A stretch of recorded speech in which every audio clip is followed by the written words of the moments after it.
Every great empire is built twice, first in the mind, then in reality. Earl Nightingale said, "We become what we think about." That's not motivational poetry. It's a literal operating principle of life and business. Napoleon Hill, who wrote Think and Grow Rich, said that whatever the mind can conceive and believe, it can achieve. And Neville Goddard said, "Assume the feeling of the wish fulfilled." Three different teachers, three different eras, but one identical truth. Before anything shows up in your business, it shows up in your identity. Before it shows up in your bank account, it shows up in your self-image. And before it shows up in your results, it shows up in what you consistently expect.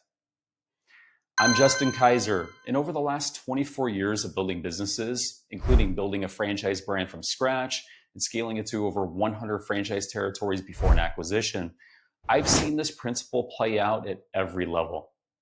I've seen people with just incredible strategies stay stuck for years. And I've seen people with very simple strategies grow far beyond what anyone thought was possible. The difference was never intelligence. It was never effort. It was always identity. Most people think that growth is about tactics. They think it's about finding the right marketing channel, the right sales script, the right business model, or the right strategy.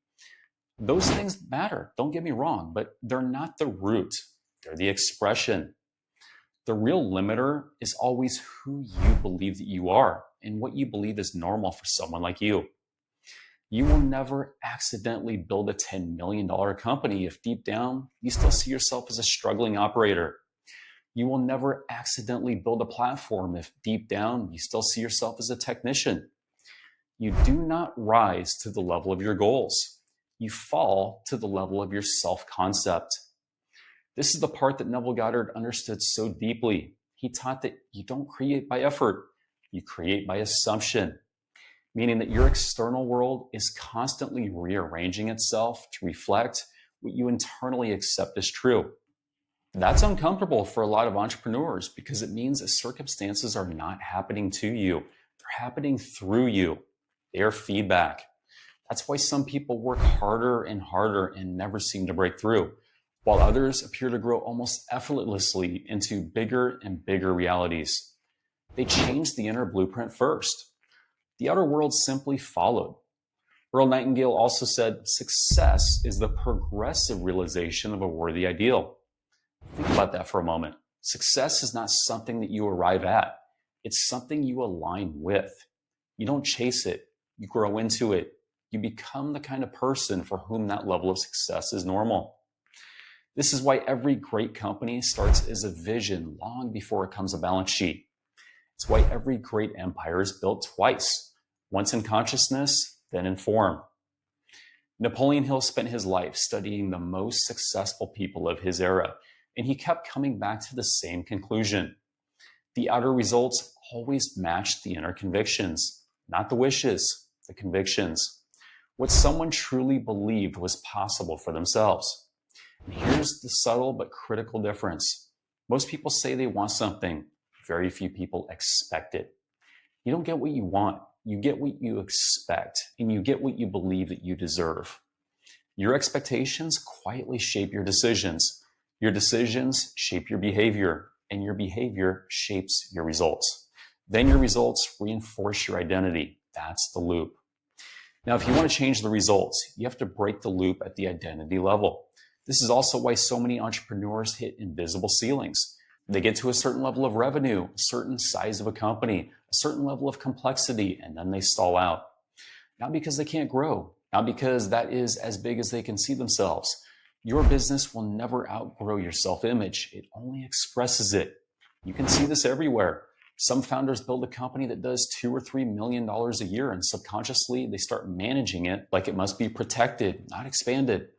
Others build a company to the same size and treat it like a prototype. Same numbers, completely different identity, completely different future. This is also why two people can be given the same opportunity and get wildly different results. One sees it as huge, the other sees it as normal. And that difference determines everything. Neville Goddard said, "Assume the feeling of the wish fulfilled." That doesn't mean pretending. It means internalizing. It means shifting your sense of what is normal, of what is expected, of what is inevitable. When that changes, your behavior changes without force. Your standards change without effort, and your decisions change without debate. And then one day, you look around and realize that your life looks completely different. Not because you fought your way there, but because you grew into it and you stepped into that reality. This is why working on the business without working on the builder always has a ceiling. And this is why the most dangerous thing in entrepreneurship is not failure. It's success at a level that matches your current identity and traps you there. If you want to build something truly great, something that lasts, something that scales beyond you, the first question that you should ask yourself is not, what should I do? The first question that you should ask yourself is, who am I becoming? Because your strategies will always be limited by your self-concept. And your business is always going to be limited by your identity. Every great empire is built twice, first in the mind, then in reality.